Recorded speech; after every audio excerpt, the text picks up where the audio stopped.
দেবী দুর্গার এক নাম দশভুজা। তার 10 হাতে থাকে 10টি অস্ত্র।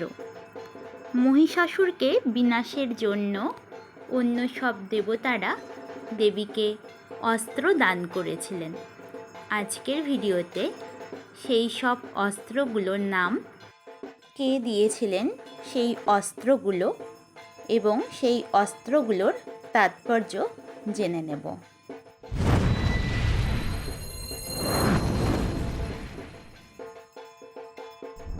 শুভ মহালয়া। বেঙ্গলি উইথ তমা চ্যানেলে তোমাদের সবাইকে স্বাগত জানাচ্ছি।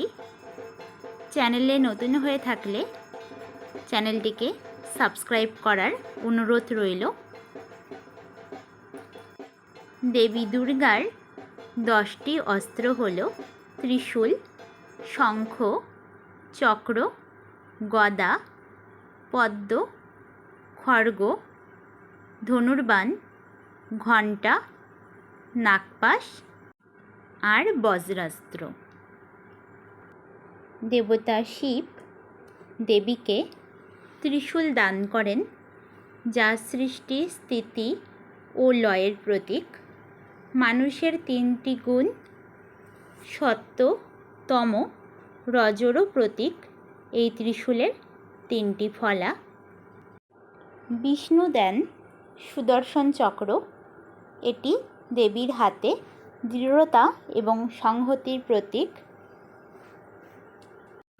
দেবী দুর্গার হাতে চক্র থাকার অর্থ সমস্ত সৃষ্টির কেন্দ্রে অবস্থান করছেন দেবী দুর্গা। বিষ্ণুর এই চক্র জ্ঞান ও মুক্তিরও প্রতীক বলে মনে করা হয়। ভগবান গণেশ দেবীকে দিয়েছিলেন খড়গ।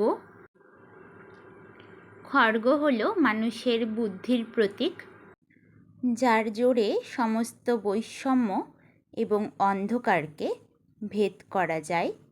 বুদ্ধির ধারের প্রতীক এই খড়গ। এই খড়গ দিয়েই সমাজের সমস্ত বৈষম্যকে বিনাশ করা যায়। পবনদেব দিয়েছিলেন তীর ধনুক, যা ইতিবাচক শক্তির প্রতীক। জলদেবতা বরুণ দিয়েছিলেন শঙ্খ। শঙ্খের আওয়াজ মঙ্গলধ্বনি হিসেবে মনে করা হয়। শঙ্খের আওয়াজে স্বর্গ, মর্ত্য, নরকের অশুভ শক্তিরা দুর্বল হয়ে পড়ে। যমরাজ দিয়েছিলেন গদা, যা আনুগত্য এবং ভালোবাসার প্রতীক। দেবরাজ ইন্দ্র দিয়েছিলেন বজ্রাস্ত্র, যা ঐশ্বরিক শক্তি এবং শাসনের প্রতীক। মা দুর্গার হাতের অশনির দৃঢ়তা এবং সংহতির প্রতীক এই বজ্র।